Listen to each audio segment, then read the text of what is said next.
दर्शकों नमस्कार। कृषि दर्शन कार्यक्रम में आप सभी का स्वागत है। आज इस कार्यक्रम में हम बात करेंगे आधुनिक खेती के नए आयाम विषय पर। अगर बात की जाए प्रौद्योगिकी की, तो प्रौद्योगिकी ने हमारे जीवन में नए आयाम तो भरे ही हैं, साथ ही साथ जितने भी हमारे किसान बागवान भाई बहन हैं उन्हें कृषि करने के नए तरीके, नए उपकरण उपलब्ध कराए हैं। खेती बाड़ी के जो पुराने तरीके हैं उन्हें छोड़कर आधुनिक तरीकों को किसान बागवान भाई बहन अगर अपना रहे हैं तो उनकी आमदनी में पहले से काफ़ी ज़्यादा वृद्धि हो रही है। आज हमारे साथ स्टूडियो में उपस्थित हैं कुछ ऐसे ही मेहमान जो कि किसान बागवान हैं और अपने अनुभव आपके साथ साझा करेंगे।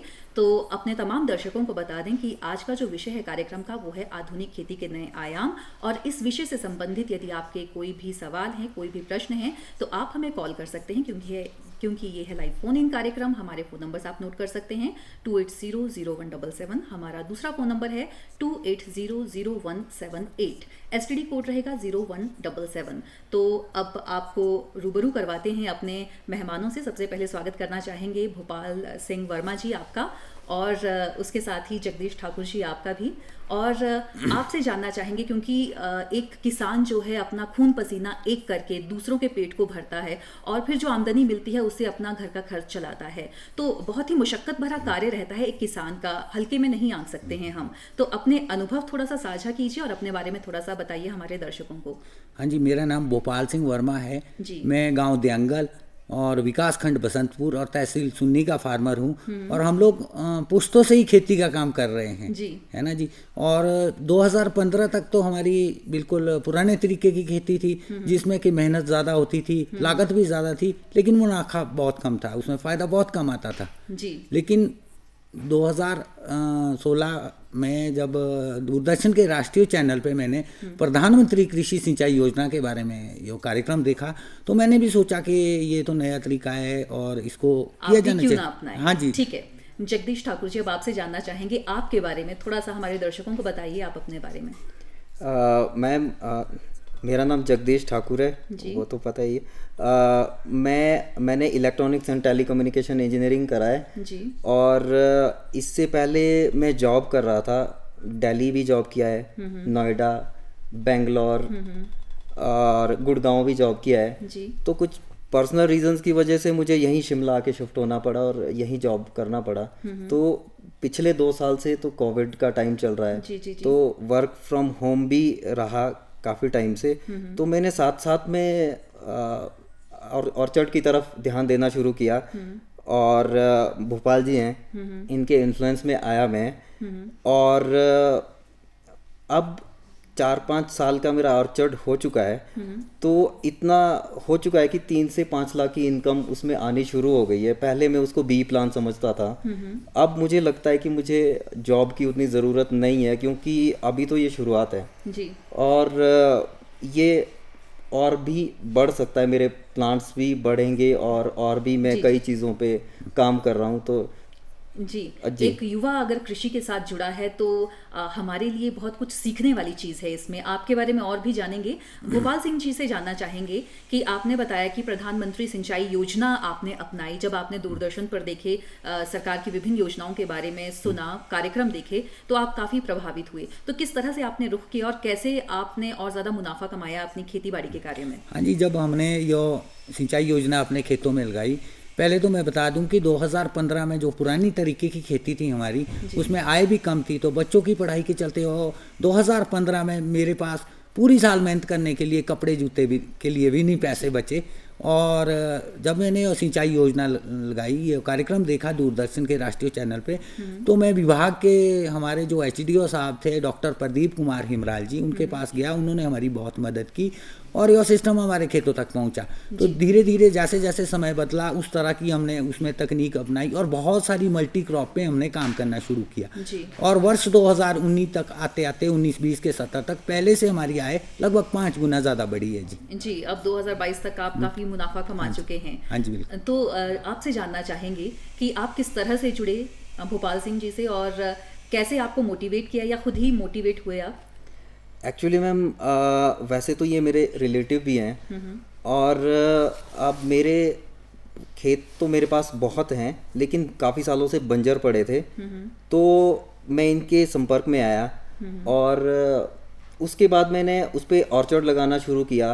और UHF है हमारा सोलन में, university of horticulture and forestry, तो वहाँ उन लोगों के भी संपर्क में मैं इनकी वजह से ही आया। तो वहाँ उनका कुछ ट्रेनिंग्स वगैरह होती थी, ऑनलाइन होती थी, तो वो ट्रेनिंग सेशन भी मैंने अटेंड किए। तो प्रूनिंग, ग्राफ्टिंग, डिजीज़, जितनी भी तरह की जानकारियाँ मैं कलेक्ट कर सकता था मैंने कलेक्ट करी। और बहुत कम टाइम पे मैंने एक अच्छा ऑर्चर्ड सेटअप किया। उसके अलावा 20-25 साल के काफ़ी यंग लोग हैं जो मेरे संपर्क में हैं, जिनको मैं जानकारी शेयर करता हूँ, जानकारी हम डिस्कस करते हैं। और सिर्फ ऑर्चर्ड ही नहीं, और भी कई चीज़ों के बारे में हम लोग जानकारियाँ इकट्ठी कर रहे हैं या फिर उन पे काम कर रहे हैं। जैसे हमने सैफरन भी उगाया है अपने खेतों में, या फिर एग्जॉटिक वेजिटेबल्स हमने बगीचों के स्पेसिस पे लगाई हैं। एस्पेरेगस जैसी वेजिटेबल जो 1000 रुपीज़ पर केजी सेल होती हैं। तो इस तरह से हम काफ़ी चीज़ों पे काम कर रहे हैं। जी, भोपाल सिंह जी, आपसे जानना चाहेंगे कि आपने कहा कि प्रधानमंत्री सिंचाई योजना का लाभ उठाया, तो किस तरह से आप लाभ उठा रहे हैं, क्या फ़ायदा है, सरकार किस तरह से सहायता दे रही है, कितना खर्चा आता है, थोड़ा बताइए अपने अनुभव। जैसे कि प्रधानमंत्री कृषि सिंचाई योजना के बारे में, तो यह सिंचाई योजना हमारे प्रदेश के किसी भी किसान को बागवानी विभाग द्वारा ये दी जा रही है, जिसमें कि ये 3-4 कैटेगरियाँ हैं। या तो ड्रिप इरिगेशन जो पौधों में लगता है, या मिनी स्प्रिंकलर है, या माइक्रो स्प्रिंकलर है। इस तरह की वो पानी की व्यवस्था देख के जिस तरह की व्यवस्था होती है उस तरह का वो किसानों को दिया जाता है। लेकिन इसमें सबसे ज़्यादा फायदा है कि इसमें 80% अनुदान किसानों को दिया जा रहा है और 20% किसानों का शेयर रहता है। जी हाँ, इसको लगाने के बाद इतना इसका रिजल्ट आता है कि जो किसान फ्लड इरिगेशन, जैसे पहले हम लोग 2015 तक करते थे, अगर उस एक आदमी उतने पानी को यूज़ कर रहा है तो उतने पानी से इस योजना के तहत 20 लोग काम कर सकते हैं और 20 लोगों की खेती सिंचित हो सकती है। जी, तो काफ़ी ज़्यादा फायदा है। हाँ जी, आपसे जानना चाहेंगे जगदीश ठाकुर जी कि आप किस तरह से अपनी बागवानी में इस योजना का लाभ उठा रहे हैं। मैडम, मैंने गूगल पे न्यूज़ में कहीं देखा था कि सोलर पंप जैसी भी कोई चीज़ हो सकती है, क्योंकि मेरा जो एरिया है वो है कम्प्लीटली ड्राई बेल्ट है, पानी की बहुत बड़ी समस्या है। तो मैंने देखा कि सोलर पंप जैसी कोई चीज़ है जिससे मैं पानी लिफ्ट कर सकता हूँ। तो मैंने सरकार से अनुदान लिया, मुझे 90% उस पर अनुदान मिला, तो मैं वो पानी लिफ्ट करता हूँ। और जब से मेरे खेतों में पानी लगना शुरू हुआ है और मेरे प्लम का जो क्रॉप है उसका साइज, शेप और कलर में बहुत ज़्यादा डिफरेंस है और उसके मुझे अच्छे प्राइसेस भी मिल रहे हैं। इंजीनियरिंग आपने की है और ख़ास तौर पर आज की सोच देखी जाए युवाओं की, तो वो गवर्नमेंट जॉब में जाना चाहते हैं या जो मेट्रो सिटीज़ हैं वहाँ पर काम करना चाहते हैं। लेकिन आपको देखकर आई थिंक बहुत सारे युवा होंगे जो मोटिवेट होंगे, जिन्होंने अपनी खेती को, अपनी ज़मीन को वैसे ही बंजर छोड़ा है और उस पर काम नहीं कर रहे हैं। उनके लिए क्या कहना चाहेंगे? और एक पढ़ा लिखा किसान और अगर कोई कम पढ़ा लिखा किसान है तो क्या फ़ायदे हो सकते हैं अगर आप पढ़े लिखें और उसके बाद खेती करते हैं या बागवानी करते हैं? मैम, अगर एक पढ़ा लिखा किसान है, पढ़े लिखे किसान होने का ये फ़ायदा है कि बहुत सारी जानकारियाँ वो इंटरनेट से, यूट्यूब से कलेक्ट कर सकता है। जैसे मेरे और भी दोस्त हैं, तो हम लोग यूट्यूब से हर एक चीज़ की जानकारी ले लेते हैं। और साइंटिस्ट जो हैं UHF के या फिर एग्रीकल्चर से भी जितने भी साइंटिस्ट हैं हम उनसे जानकारियाँ लेते हैं। और उसके अलावा एक मार्केट को रीड करने की जो कैपेसिटी जो होती है ना यंगस्टर्स में, वो बहुत अच्छी होती है कि डिमांड एंड सप्लाई, आप उतना ही उगाओ जितना डिमांड है। जी। और क्या चीज़ उगानी है जिस पे हमें अच्छे प्राइसेस मिल सकते हैं। जी, भोपाल सिंह जी, एक और चीज़ आपसे जानना चाहेंगे। हम अक्सर देखते हैं कि किसान मेहनत तो करता है, सरकारी योजनाओं का लाभ उठा लिया, फसल भी अच्छी हो गई, लेकिन कहीं ना कहीं उन्हें खतरा रहता है जंगली जानवरों का या कीट पतंगों का खतरा रहता है। तो किस तरह से बचाव किया जा सकता है? इसके लिए भी कई योजनाएं सरकार ने चलाई है, उनके बारे में थोड़ा सा बताइए जिनका आप लाभ उठा रहे हैं और कैसे उठा रहे हैं। हाँ जी, हमारे जितना भी हिमाचल है, यहाँ अधिकांश जो खेती है वो जंगलों के साथ है, जंगल भी है। तो जानवरों के लिए सबसे छुपने की सुरक्षित जगह तो जंगल ही है। तो ऐसा कोई भी किसान शायद नहीं होगा जो इन जानवरों से प्रभावित हुआ हो। और इसी का ये कारण है कि लोग जितने भी है अधिकांश लोग छोड़ के जा चुके हैं।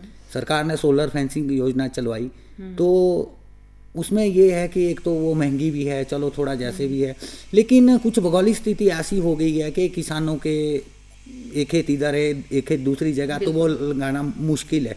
और ख़ास करके कई ऐसे भी फार्मर है जो नहीं लगवा पा रहे किसी आर्थिक तंगी के कारण। तो उन लोगों के लिए हमने पहले तो अपनी इनोवेटिव सोच से एक इस तरह का सोलर रिपेलर बेंगलोर में किसी से टाई अप करके बनवाया, और लगभग आज 100 दिन हो गए और वो सफलतापूर्ण हमारे पास काम कर रहा है। और उन किसानों के लिए भी एक आशा की किरण बंदी जो ज़्यादा पैसे नहीं खर्च कर पाते थे, क्योंकि फसलें तो उनकी भी जानवर खा जाते थे। जानवर तो ये नहीं देखता है कि ये गरीब की है अमीर की है, या छोटा किसान है कि बड़ा किसान है। तो इसलिए हमने थोड़ा सा ये सभी किसानों को एक मार्गदर्शन के रूप में दिखा है।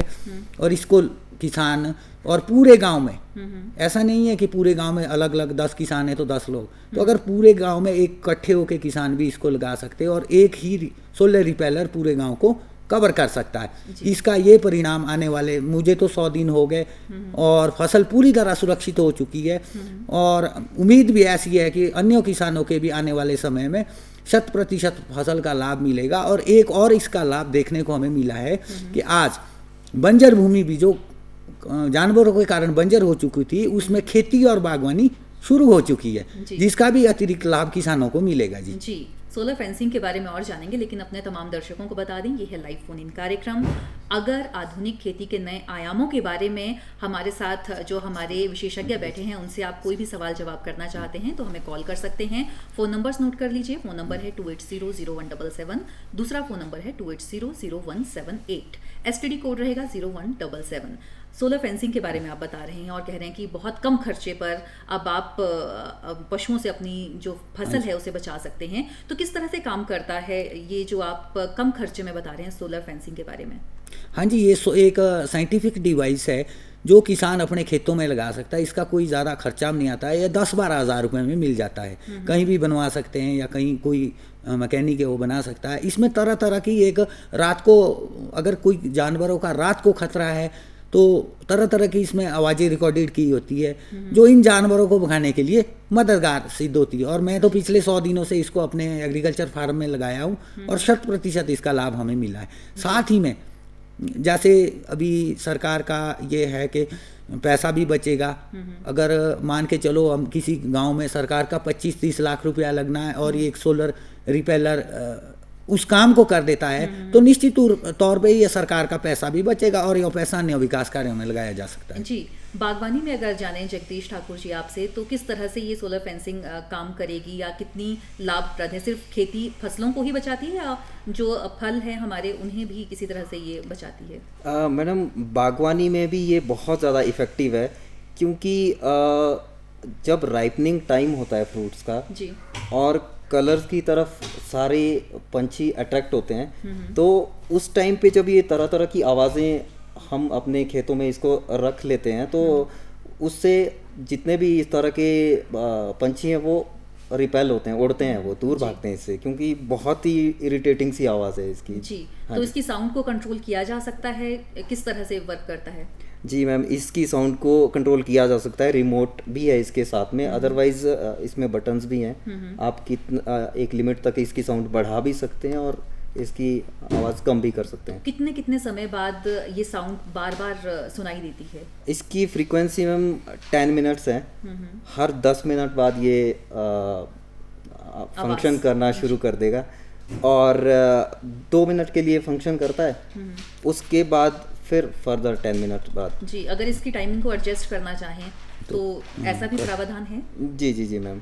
और उसके अलावा इसमें लाइट्स भी हैं जो रात के टाइम पे ब्लिंक करती हैं, ब्लू कलर की लाइट्स हैं। तो एक सडनली जब लाइट्स ब्लिंक करती हैं तो अगर कोई जंगली जानवर आसपास या 50 मीटर की डिस्टेंस पे भी होगा ना तो वो भी डर के भाग जाएगा। जी भोपाल सिंह जी ये बताइए, अब की कीट पतंगे हैं उनसे भी बचाव बहुत ज़्यादा ज़रूरी है। जंगली जानवर जो हैं उनके लिए तो सोलर फेंसिंग का आपने बता दी, लेकिन जो कीट पतंगे हैं उनसे कैसे फसलों को बचाया जा सकता है?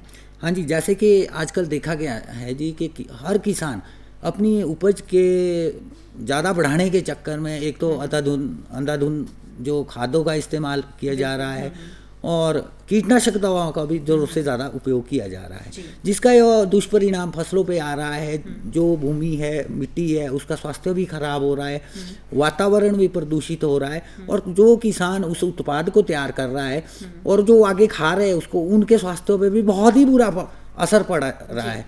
इस एक श्रृंखला के अंदर जो प्राकृतिक खेती सरकार क्या वो प्राकृतिक खेती खुशहाल किसान, इसके अंतर्गत हमने अपने इस जैसे कि कीटनाशक दवाओं का खर्च कम हो, तो इसके लिए हमने अपने एग्रीकल्चर फार्म में सोलर लाइट ट्रैप भी एक साइंटिफिक डिवाइस है जिसमें लाइट होती है और वो पीले कलर का होता है, और जितने भी ये कीट पतंगे होते हैं ना जी, फसलों में कीड़े बनते हैं, फली छेदक है, चाहे टमाटर में हो, बीन्स में हो, शिमला मिर्च में हो, चाहे मटर में हो, तो ये उड़ने वाले परजीव होते हैं। तो इनको कंट्रोल किया जाता है इनके अडल्ट स्टेज में, तो जो ये अंडे नहीं दे पाएंगे उससे पहले ये इसमें डूब के मर जाएंगे। तो इस तरह का भी ये हो, और पूरी तरह ये जैविक खेती पे है। और सबसे ज़्यादा इसका जो फ़र्क है बागवानी के क्षेत्र में भी, जो बागवान भाई काम कर रहे हैं, रूट बोरर का वो सबसे भयंकर समस्या है। तो रूट बोरर की समस्या भी इससे निजात कुछ समय बाद मिल सकता है अगर तो पूरे गाँव में सब इकट्ठे होकर किसान ये लाइट ट्रैप लगा ले, ये तो बीमारी सदा के लिए ही ख़त्म हो सकती है वहाँ पे। जी, आप बताइए, अगर ये ट्रैप लगाते हैं तो फल काफ़ी हद तक बच जाते हैं, और कितने टाइम के बाद इसको चेंज करना पड़ता है अगर आप इसका प्रयोग करते हैं? मैम इसमें तो बैटरी लगी होती है, तो कम से कम 5-7 साल तो बैटरी लाइफ होती है, और जो टॉप पे सोलर पैनल लगा है जो बैटरी को चार्ज करता है, तो वो तो ये समझ लीजिए आपकी 30-35 साल उसकी लाइफ होती है। तो एक तरह से लाइफ टाइम ही डिवाइस है आपके पास में। और जहाँ तक बात है फलों की, तो सबसे ज़्यादा जो डैमेज रूट बोरर करता है वो सेब को, प्लम को, या फिर इसी तरह के फ्रूट बियरिंग जितने भी प्लांट्स हैं उनको करता है। ये प्लांट में अंदर छेद करके उसकी रूट्स काट के ना उसको बुरी तरह से डैमेज कर देता है, प्लांट ख़त्म ही हो जाता है जी। तो क्या है कि बरसात के टाइम पे जब ये नॉर्मली तो 2-3 फीट ज़मीन के नीचे रहते हैं रूट्स के अराउंड, तो तब कोई भी किसी भी तरह का इंसेक्ट आप डाल दो ये नहीं मरेंगे। लेकिन बरसात के टाइम पे जब मिट्टी गीली होती है, 3 फुट तक गीली हो जाती है, तो ये ऊपर आते हैं और हमारे घरों के आसपास जैसे हम लोग लाइट जलाते हैं अपनी बालकनी में या कहीं भी, तो ये लोग वहाँ तो ये इंसेक्ट्स जो है ना उसके अराउंड उड़ना शुरू कर देते हैं। और अगर हम खेत में लगाएंगे अपना ट्रैप तो ये ऑटोमेटिकली उसके पास जाएंगे और उसके पास जाके ये मर जाएंगे जी। तो उस बकेट के अंदर कोई सॉल्यूशन होता है? नहीं, उसमें कोई ऐसा केमिकल सॉल्यूशन नहीं होता, उसमें जस्ट पानी होता है और उसके अराउंड जब वो उड़ते हैं और उसमें पानी में जाके गिरते हैं तो तभी वो मरते हैं। तो उसको साफ करना भी जरूरी है? उसको साफ भी करना पड़ता है मैम जी। और ये एडल्ट स्टेज पे जब हम लोग इंसेक्ट को मार देते हैं तो एग लेइंग तो प्रोसेस ही खत्म हो जाता है एक तरह से। प्राकृतिक खेती खुशहाल किसान योजना के बारे में आपने बताया, ये तो बताया आपने कि किस तरह से कीट पतंगों से बचाया जा सकता है, लेकिन अगर बात की जाए और भी फसलों के उत्पादन को बढ़ाने के लिए तो काफ़ी ज़्यादा केमिकल्स का उपयोग किया जाता है। तो आप बताइए कि उन केमिकल्स का कम उपयोग करके कैसे आप अपनी खेती को, अपनी फसल को और ज़्यादा बढ़ा रहे हैं? हाँ जी, आजकल ये सबसे ज़्यादा ज़रूरत बन चुकी है कि, और सरकार का भी यही उद्देश्य है कि कम से कम प्रयोग किया जाए जी। तो इस संदर्भ में हम लोगों ने प्रयास किया कि बहुत सारी ऐसी भी फसलें हैं जो नाइट्रोजन उत्पादन करती है ज़मीन में, जैसे मटर ले लो, बीन्स ले लो, जो दाल से संबंधित वर्गीय सब्जियां हैं उनको। तो किसान भाई ये करे कि जिन क्रॉप के लिए नाइट्रोजन की ज़रूरत है उन क्रॉप से पहले वो वाली क्रॉप लगाए जी। तो इस तरह का भी एक बैलेंस ज़मीन में बना रहेगा। अधिक से अधिक मात्रा में गोबर, इसकी भी खाद का उपयोग किया जा सकता है। तीसरा, अगर किसी किसान भाई के पास गोबर की भी कमी हो तो गांव में ऐसे पेड़ पौधे तो बहुत रहते हैं, पत्तियां भी झड़ी बहुत रहती है, थोड़ी सी मेहनत रहती है कि वो इकट्ठा करके लाए बोरी में और उस पर डाल दे या दबा दे उनको। तो इस तरह से भी वो खाद का रूप भी काम कर रहा है, क्योंकि अत्याधुनिक प्रयोग से आज बहुत सारे किसानों को आपने सुना होगा कि जी मैं फसल लगा रहा हूँ, प्रोटेक्शन ही नहीं आ रही। तो प्रोटेक्शन कहाँ से आएगी जी?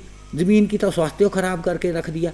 तो इसलिए हम लोगों को ये अभी समय रहते अभी भी वो जागरूक हो जाए अगर हम, तो इसमें लाभ अवश्य मिलेगा जी हमारे को। जी, फार्म मशीनरी बैंक के बारे में जानना चाहेंगे आपसे, थोड़ा सा अगर बताएं हमारे दर्शकों को आप।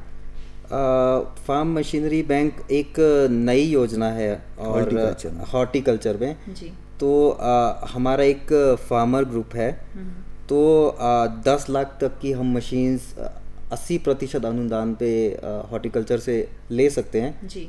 जी। तो अभी हम लोगों को कुछ बजट अभी अलॉट हुआ है, हमारा जो फार्मर ग्रुप है, तो अभी फ्यूचर में कुछ मशीन्स लेंगे हम लोग भी जी। हाँ जी, खेती को जो जैसे ये फार्म मशीनरी बैंक है, ये बागवानी विभाग की योजना है, तो ये हर किसान ग्रुप को मिल सकती है जी। जैसे कि एक मैकेनाइजेशन है जी। मैकेनाइजेशन क्या है कि आज हर किसान की ज़रूरत बन के रह चुकी है मशीनें। पहले हमारा काम क्या होता था, जब हम पहले ज़माने का काम करते थे तो वो पुराने तरीके का था और मैनुअल सारा काम था, जहाँ 10 लोग लगने। अब वो काम 10 लोगों का एक मशीन ही करके दे रही है। और इसका ये फ़ायदा हुआ कि आज बीज की कॉस्ट भी बढ़ी है, उसको बचाने के लिए भी हमें मशीनों का इस्तेमाल करना पड़ रहा है, क्योंकि मशीन में ज़्यादा नहीं, वो लिमिटेड बीज का होता। जी। या कोई दूसरा, जैसे मान के चलो हम लोग कोई लेबर कॉस्ट है जी, वो भी बढ़ी है, समय भी बचा है और साथ में किसान का स्वास्थ्य भी बचा है। जो मशक्कत किसान के स्वास्थ्य के लिए ज़्यादा लगती थी वो भी। गोपाल सिंह वर्मा जी और जगदीश ठाकुर जी, आप हमारे स्टूडियो में आए और इतनी महत्वपूर्ण जानकारी हमारे तमाम दर्शकों को दी, इसके लिए आपका बेहद शुक्रिया। अब चाहेंगे आपसे और अपने तमाम दर्शकों से इजाजत, आज्ञा दीजिए, नमस्कार।